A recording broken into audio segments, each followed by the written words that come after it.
Bismillahirrahmanirrahim. Assalamualaikum warahmatullahi wabarakatuh. Alhamdulillahillazi arsala rasulahu bil huda wa dinil haq liyuzhirahu 'ala dini kullihi walau karihal musyrikun. Asyhadu an la ilaha illallah wa asyhadu anna Muhammadan 'abduhu wa rasuluhu la nabiyya ba'da. Allahumma shalli 'ala Muhammad wa 'ala ali Muhammad amma ba'd. Pertama-tama kita selalu memuji dan bersyukur pada Allah Subhanahu wa taala. Alhamdulillah kita masih diberikan kesempatan oleh Allah. Allah masih menginginkan kita berubah, perbaiki diri setiap waktunya untuk menjadi orang-orang yang selamat. Keselamatan itu insya Allah akan kita dapatkan selama kita tetap istiqomah di dalam Islam. Walaupun itu tadi, Islam itu senantiasa akan menguras energi kita, mulai dari waktu, kesabaran, bahkan seringkali kita dihadapkan dengan ujian. Maka dengan kesabaran yang kita jalani, kita taat kepada hukum syariat, insya Allah itulah orang-orang yang Allah berikan keselamatan sampai di yaumil akhir nanti. Kedua, dalam setiap waktu kita tidak lupa berselawat pada Nabiullah baginda Nabi Muhammad SAW. Jadi kalau kita melihat sosok baginda Nabi merupakan sosok yang luar biasa. Beliau satu-satunya teladan dalam berislam itu yang wajib kita ikuti.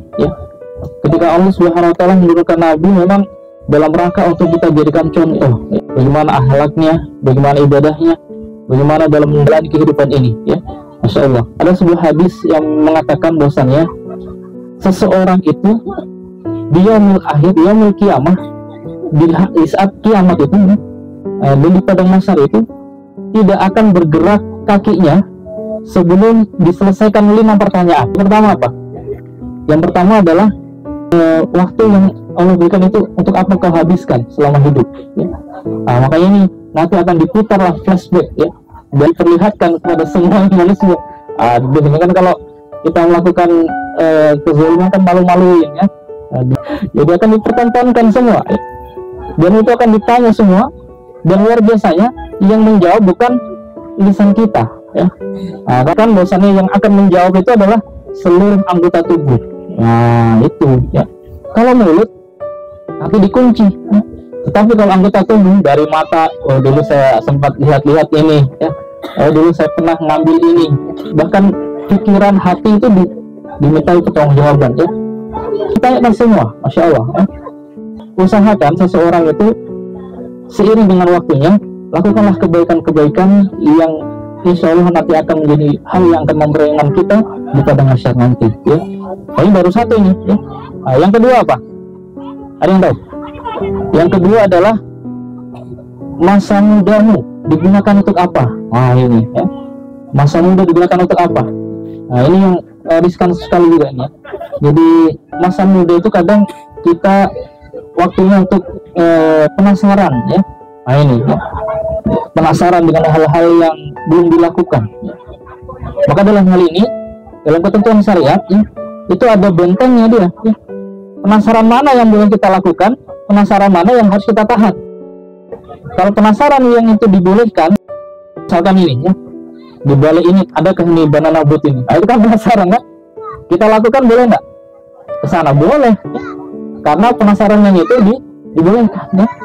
Tetapi kalau penasaran yang lain, misalkan ini di rumahnya ini ada cewek berapa orang, misalkan seperti itu, ini penasaran yang tidak boleh dilakukan. Biasa intip-intip lah. Ini penasaran yang tidak harus kita jaga. Yang ketiga, apa yang ketiga? Hartamu dari mana kau dapatkan? Ini. Nanti makanya kalau kita sudah lanjut, mau cari pekerjaan, cari pekerjaan yang halal. Karena pekerjaan mencari nafkah itu termasuk hal yang menentukan, termasuk luar biasa nanti imbasnya di yaumul akhir nanti. Terus yang keempat, selain dari mana harta yang kita dapatkan, terus untuk apa itu harta kita gunakan? Itu kan. Makanya kalau kita diamanahnya oleh Allah Subhanahu Wa Taala harta, kita gunakan untuk amal dakwah, untuk amalan. Makanya kalau kita punya harta, itu bagaimana kita sumbangkan untuk MBZ, itu kan. Dan yang terakhir, ya, jadi yang terakhir adalah ilmu yang telah kau dapatkan, ya. Jadi kau telah amalkan atau belum, ya. Nah, ini, ya. Makanya benar tadi Safatul dan Sardana tadi sampaikan, ya, kita ini ngaji, ya, bukan hanya untuk lewat telinga kiri telinga kanan, atau bahkan bukan hanya untuk diendap saja di akal pikiran, ya, tetapi nanti itu akan dimintai juga pertanggungjawaban, ya, bahwasanya ilmu yang telah kau dapat itu, ya, sudah dilaksanakan atau belum. Nah ini, ya. Nah, jadi selama ini kalau sudah ngaji ya harus dilaksanakan, ya. Masya Allah. Nah, jadi setelah 5 pertanyaan ini sudah selesai, barulah kaki kita itu bisa bergerak, ya, bisa berjalan meninggalkan itu, ya, di padang mahsyar itu, ya. Nanti soal belakangan nanti dihitung lagi di Pak ilmu mizan. Wah, ini kan ribet sekali nanti ini, kan. Makanya untuk hal-hal yang ribet itu kita persiapkan memang bekal-bekal yang dapat mempermudah, ya. Itu, ya. Bekal yang dapat mempermudah apa? Tempatnya bukan di dalam kubur, ya. Bukan nanti di akhir baru kita merepot. Bagaimana ini? Ya? Jadi kita sudah di pada masa baru merepot nih. Bagaimana cari amalan? Percuma, ya. Tidak akan diterima lagi, ya. Makanya sekarang mumpung Allah masih kesempatan, ya, kita gunakan waktu yang ada ini untuk apa? Untuk memperingan kita nanti di akhir, ya. Dengan apa? Dengan amalan-amalan itulah yang Allah akan berikan kepada kita keringan-keringanan itu, ya. Jadi Allah Subhanahu wa taala pernah menyampaikan wa mal hayatud dunya illa mata'ul ghurur, ya. Jadi sesungguhnya kehidupan dunia itu tidak lain hanyalah kesenangan yang menipu. Nah ini, ya. Jadi kalau kita makan ini, ya, ada yang makan. Nah ini, ya. Sama nama yang Nova ini, ya, Faris, ya. Faris lagi makan kue, ya. Sesungguhnya kalau Allah katakan itu adalah kesenangan itu, kesenangan, tetapi menipu itu, ya. Nah, jadi yang kita makan ini tipuan semua ini. Yang kita pandang yang menarik-menarik itu hanyalah tipuan, kesenangan-kesenangan yang menipu, ya. Kapan yang asli? Yang asli itu nanti setelah dia berakhir nanti, ya. Anehnya sekarang orang-orang banyak senang yang tipuan dulu, ya. Senang yang tipuan meninggalkan yang asli. Nah itu, ini bahaya ini, ya. Nah, sekarang dikasih contoh, ya. Yang kenal-kenal aja nih, ada Faris. Mana Faris? Oh yang sudah Faris, Ivan, Faris, Abid, Hafiz, mana lagi yang belum saya sebut ini? Sana Kak Damar, ya. Raja, mana Raja? Raja, ya. Raja kalau dikasih pilihan, ya, ada uang 10.000 asli dengan dikasih 1 triliun tapi palsu. Pilih mana? Pilih mana? 1 triliun tapi palsu, ya. Iya. Jadi kalau kita memilih 1 triliun karena itu tumpukannya besar banyak, padahal palsu, itu orang yang salah sebenarnya. Ini yang 10.000, ya. Yang lebih baik lagi kalau 1 miliar asli. Nah itu kalau muslimin, ya. Jadi seperti itu. Jadi kalau kita di matematika, ya, soal yang nampak itu pasti kita milih yang asli, ya. Tapi kenapa ketika kita diberikan pilihan yang asli, ya, dalam hal ini adalah untuk kehidupan kita yang sesungguhnya, kita justru cari-cari yang palsu, ya. Kesenangan sesaat itu, ya. Nah, ini bahaya sekali, ya. Tadi ada yang disinggung juga pacaran dan lain-lain, kan. Itu kan senang itu, ya. Kelihatannya, ya, sudah ada yang menang pacaran sih, ya. Saya bilang senang, ya. Menyusahkan sebenarnya, ya. Cuma dibungkus seakan-akan itu jadi indah. Itu nggak demi, ya. Masya Allah. Oleh karena itu teman-teman sekalian, ya, mungkin singkat saja ini, dalam menyikapi firman Allah Subhanahu wa taala ini, ya, yang Allah katakan dunia ini tidak lain hanya kesenangan yang sesaat, ya. Jadi dalam hidup ini ternyata banyak sekali ranjau-ranjau, ya. Ranjau-ranjau, dan ranjaunya itu dibungkus dengan sesuatu yang indah-indah, ya. Apalagi ditambah dengan ada magnetnya di situ. Itulah mereka para setan yang berusaha menjebak kita agar mengikuti langkah-langkahnya mereka, ya. Dibuatlah misalkan pemandangan-pemandangan yang tidak boleh kita tonton, ya. Itu kan seakan-akan kita ingin sekali melihatnya, ya. Ini kalau sekarang itu di HP ya, nah itu ya. Coba dites lihat nanti kalau dicek satu-satu itu HP ya. HP itu ada algoritmanya itu ya. Kan kita buka Facebook atau apa ya, ada yang seperti itu langsung di skip agar nanti tidak muncul lagi. Kapan itu di klik ya, nanti pasti gaya itu berjejer di bawahnya itu ya, hal-hal yang tidak bagus untuk ditonton ya. Karena sampaikan misalnya kita diperintahkan untuk menundukkan apa? Betul sekali. Menundukkan pandangan ya. Jadi kalau perintahkan ada hal yang tidak boleh kita lihat ya, dan sengaja kita lihat, itu sudah melawan Allah Subhanahu wa taala ya. Ini hati-hati ya. Jadi kalau ada hal yang tidak boleh kita lihat ya, kalau seorang ikhwan berarti ada akhwat ya, apalagi akhwatnya yang tidak ini ya, menutup. Maka kita disuruh tundukkan pandangan. Kalau kita melihatnya berarti kita sudah menantang Allah Subhanahu wa taala. Dosa enggak? Ya dosa ya. Ada enggak nanti kesaannya? Ada ya. Jadi jangan kira kita hanya saya kan hanya lihat, saya enggak sentuh gitu misalkan itu ya. Ya tetap saja karena larangannya tadi baru melihatnya tidak dibolehkan. Jadi dalam perkara-perkara dunia yang ini ya, tujuan ini, maka itu gampang sekali kita mau kena itu ya, mau kena ranjau ya. Oleh karena itu pada kesempatan siang ini ada 3 hal ya, sebenarnya banyak sekali ya, tapi misalnya 3 hal aja karena kita itu juga dengan waktu ya. Jadi 3 hal yang dapat menjaga kita dari ranjau-ranjau itu ya. Jadi yang pertama adalah tingkatkan iman kita dengan apa? Dengan memperbanyak ibadah. Ini kan. Jadi ibadah itu nanti dia akan menjadi kesibukan dan akan melupakan hal-hal yang dilarang oleh Allah. Ya. Coba ini di sini ada nggak yang aktif 5 waktu di masjid? Ada. Harus 5 waktu di masjid. Ya. Kita ini tadi disampaikan mau jadi pengemban dakwah. Ya. Jadi harus pertama yang dilakukan apa? 5 waktu di masjid ya. Jadi mau mendakwah tapi sholatnya masih di rumah, ini kan gimana ya. Jadi kita mulai pertama itu apa? Dari sholat dulu. Kenapa sholat dulu kita perbaiki? Karena sholat ini nanti yang pertama kali ditanyakan itu ya. Baru kita mati ini misalkan sore ya, langsung ditanya tentang sholat.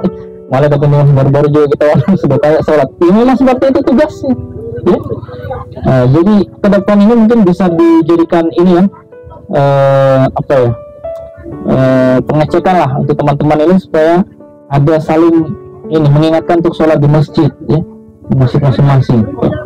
Jadi kalau kita menyibukkan diri kita ya, ke masjid ya, sholat ya, apalagi membaca Quran ya, itu nanti akan mengalahkan volume terhadap kemaksiatan itu ya. Lain apa? Kapan ibadah kita ini kuat, maka hal-hal negatif itu akan kalah dia ya, akan kalah. Kapan hal-hal negatif justru mengalahkan kita ya, ibadahnya nanti hilang gitu ya. Coba kalau ada yang sering bermaksiat ya, itu nanti malas itu baca Quran ya. Ada tadi itu siapa yang dekat ikhtilat misalnya, suka sekali ini dekat-dekat perempuan misalnya yang bukan mahramnya, itu nanti akan efeknya ya, kepada membaca Quran malas ya. Bahkan sudah lama terakhir membaca Quran kapan ini, sudah Ramadan kayaknya itu hari ya, terlewatkan. Kenapa? Kalau dengan kemaksiatan itu ya. Padahal rekan fillah sekalian ya, tadi sudah disinggung sholat subuh, qobliyah subuh itu berapa pahalanya? Sebesar bumi dan isinya ya. Kalau berjamaah ya, itu sama saja dihitung sholat semalam suntuk ya. Kalau kita sholat subuh ya berjamaah ya, itu sama saja kita sholat semalam suntuk satu itu ya. Belum lagi kalau misalkan kita berhenti sejenak habis sholat, kita duduk berzikir pada Allah ya. Zikir itu macam-macam, bisa kita buat kajian ya, bisa membaca Quran ya, bisa berzikir langsung ya, sampai terbit matahari dan kita sholat 2 rakaat. Amalnya itu seperti apa? Ibadah haji dan umroh. Itu kan luar biasa kan? Jadi nggak sulit-sulit kita mau beribadah ya. Coba bayangkan orang yang mau haji, antrinya berapa tahun? Sekarang berapa? 40 tahun ya. Jadi kalau saya mendaftar sekarang nanti kayaknya sudah 80 tahun ya. Itu baru berhaji, sudah tua renta ya. Jadi sulit sekali kita berhaji ya. Tapi kapan kita ini melaksanakan sholat subuh berjamaah, lalu kita lakukan hal tadi itu, satu kali itu melaksanakan sama saja dengan kita mendapatkan pahala umroh dan haji. Siapa yang mau dapat pahala umroh dan haji? Bisa nanti subuh dipraktekkan, bisa enggak? Insya Allah ya, seperti itu. Malah bagus kalau bikin grup bangunkan sholat, nah kan gitu. Jadi nanti ada yang satu yang telepon ya, nah, siapa yang sholat absen gitu ya. Nanti pertama emang ini seakan-akan kita ini, wah apa sih ini teman-teman nih masih ngantuk, seakan-akan kita dipaksa ya. Tapi sabarlah ya. Karena ada namanya habit ya. Habit itu apa? Ya kebiasaan. Nah ini menurut penelitian berapa kali kita lakukan itu supaya jadi rutinitas? 40 kali ya. Seminimal 30 kali. Tapi sebaik-baiknya 40 kali rutin tanpa terputus. Maka itu akan menjadi hal yang akan kita cari-cari itu nanti ya. Apa yang kurang? Oh sebelum sholat subuh ternyata belajar, ternyata baru jam 3 gitu ya. Itu nanti malah jadi motivasi ya. Nah itu yang pertama, ibadah kita jalankan. Insya Allah ranjau-ranjau itu satu persatu akan bisa kita langkahi ya. Bahkan kalau bisa kita buang itu ranjau-ranjau ya. Yang kedua apa? Yang kedua adalah kita perkuat akidah. Akidah itu adalah perisai dia itu. Nah, kalau ada di game-game itu sering saya sampaikan di game ya, itu kapan kita dapat bintang ya, itu seakan-akan tubuhnya itu menyala itu ya. Kapan kita mau tabrak jamur, mati jamurnya. Kalau kita tabrak kura-kura yang di Super Mario itu ya, itulah ibarat dari apa? Perisai ya, atau akidah ya. Jadi akidah itu nanti dia akan menjadikan diri kita tuh lurus-lurus saja jalannya ya. Hal-hal rintangan lalu ditabrak semua ya. Bukan ditabrak mau di jalan, didatangi ya. Maksudnya dihindari semua ya. Dan itu terserasa otomatis. Karena seakan-akan diri sendiri yang menentang, diri sendiri yang tidak mau itu mendekati itu. Oleh takrib zina tidak mau dia itu berkat akidah. Makanya akidah itu kan kalau dalam bahasa Arab ya, itu kan artinya ikatan ya, ikatan. Kalau kita lihat ada sapi ya, kita berbeli sapi, yang satu diikat, yang satu tidak diikat ya. Maka yang aman itu adalah yang diikat. Yang diikat itu akan mudah kita arahkan ya. Sementara yang tidak diikat bisa lompat-lompat itu ya. Berarti itulah akidah. Ketika kita memiliki akidah ya, yang kuat ya, talinya bukan, kalau sapi itu bukan tali rapi ya, tapi tampar yang kuat ya, maka ikatan itu akan menjadikan kita mengikut kepada apa ketentuannya Allah Subhanahu wa taala. Enak enggak? Enak ya. Kita enggak perlu capek-capek lagi. Ternyata dari dalam diri kita punya kekuatan yang dapat menangkis semua itu. Mau enggak? Makanya ngaji ya. Nanti ini soal akidah ini banyak, nanti Ustaz Fatul dan Ustaz Danar ini membahas lebih jauh ya. Jadi luar biasa sekali bagaimana caranya itu punya akidah ya? Masya Allah. Jadi memahami bahwa ini semuanya adalah ciptaan Allah, kita makhluk ya. Sementara makhluk itu ciptaan Allah, nanti ada kaitannya dengan apa yang akan dia kerjakan di dunia dan apa balasannya. Terus juga bagaimana kita memahami Allah sebagai sang pengatur kita ya. Kita siap diatur dengan aturannya Allah ya. Kita terikat juga dengan hukum-hukum perbuatan ya. Jadi setiap harinya kita harus tahu ini perbuatan ini apa ya. Ada wajib, sunnah, makruh, haram, mubah. Itu ikatan kita nanti. Jadi ketika kita melihat hal yang haram, otomatis mental itu yang haram. Kapan ini yang wajib, tertarik seperti magnet. Luar biasanya itu ya. Ini kekuatan akidah. Ada standar kita bagaimana kita merasakan bahagia lewat apa ya. Kebahagiaan kita itu adalah sebenarnya ridhonya Allah Subhanahu wa taala ya. Jadi semua yang Allah ridhoi itu akan mengakibatkan kita menjadi senang. Kebahagiaan yang luar biasa yang kita rasakan ya. Ketika kita meninggalkan hal-hal kemaksiatan ya, kita rasakan nikmatnya itu yang Allah berikan. Kalau tadi di sini ada, kalau remaja ini kan kebanyakan masalahnya ini tentang ini ya, virus merah jambu gitu kan orang bilang apa itu? Tertarik kepada lawan jenis ya.